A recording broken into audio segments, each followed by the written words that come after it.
Good evening. We're back again. This is part 2 with Thomas and Teresa on contrition prayer. Again, let us emphasize we are not therapists. We are not learned theologians. We are not changing any church doctrine. We are not trying to convince anybody to do what we're saying or talking about here. This is something about surrendering everything to Jesus, what I talk about on this channel all the time.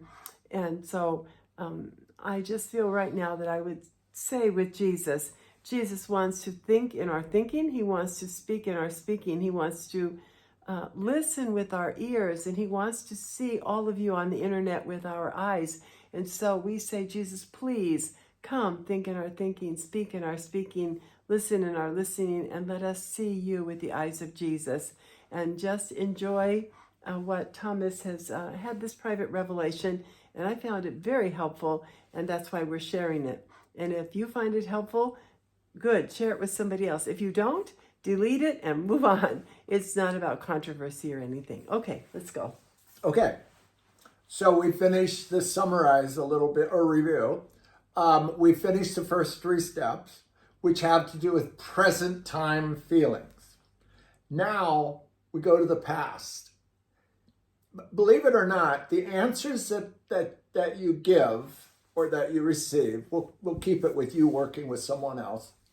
So the answers that they give are exclusive to one particular trauma in their life where those feelings took place during the trauma.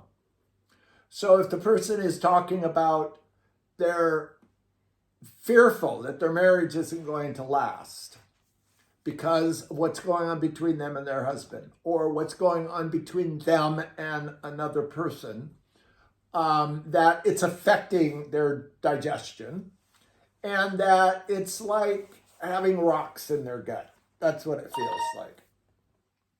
So what you've got is you've got these simple answers for the first 3 questions about what's taking place in the present time. And those 3 answers are completely exclusive to some trauma in their past. This is the first time they're doing contrition prayer. So what I'm saying to you is completely accurate. It changes when they continue using contrition prayer, because this is not a one-shot deal. There's no quick fix here, believe me, because on the other side of the healing that you're doing now is another cross. Except because of the grace you receive from the healing, you can experience the next cross. Maybe it's something you've never experienced before. The point is that you have the grace to be able to face it head on and take care of it. So the way you get the trauma is you ask the person, when in the past did you experience a trauma that aligns with the 3 answers you just gave me? And when you get these answers, you want to write them down because you want to repeat those answers. You're panicked that your relationship isn't going to last, that it's affecting you in the gut, and it feels like there's rocks in your gut.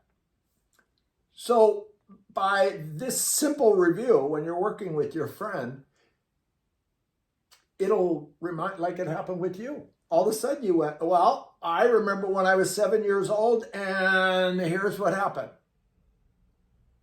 It's probably been thought of before. It's probably been looked at before. It's probably been talked about before. In a lot of cases, therapy has been received on it before. Amen. But it wasn't completed. Amen.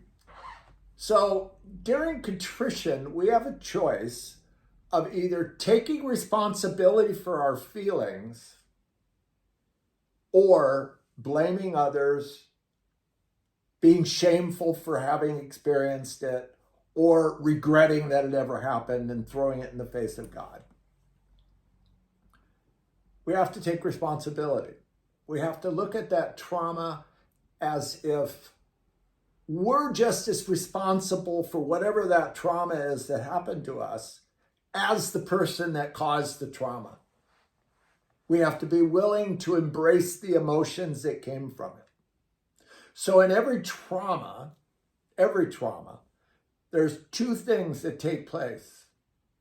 One is we experience a real or an imagined fear. And two is that we make a fear-based decision, I said fear, a real or an imagined loss. Or, and then we make a decision, a fear-based decision, that's designed to avoid the loss in the future.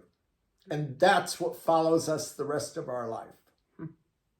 Because when we're experiencing trauma, when we're not in control of what's happening to us, whether it's being caused by somebody else or it's an accident, if you're in a car accident, you have no control over that. As your body's being thrown around the car, pushed through the windshield, whatever it is that's going on, you're experiencing, maybe in a split second, but you're experiencing a potential loss or a real loss.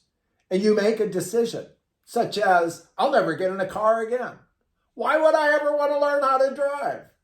You come up with all of these different decisions. My mother, who is driving, has just done this to me. Why would she let this happen? I hate my mother for pushing me through the windshield. Any number of decisions can be made. And they all are legitimate decisions that are made by the body, mind, soul, and strength.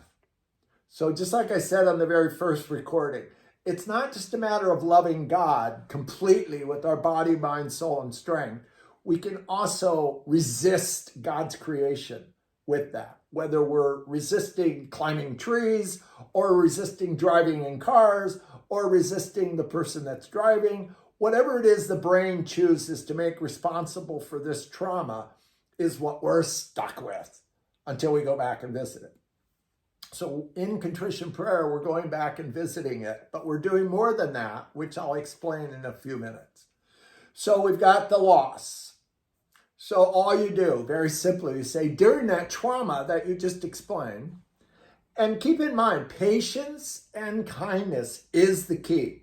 No force, no analyzing, no judging. You just let the person pour out their feelings, remembering this trauma.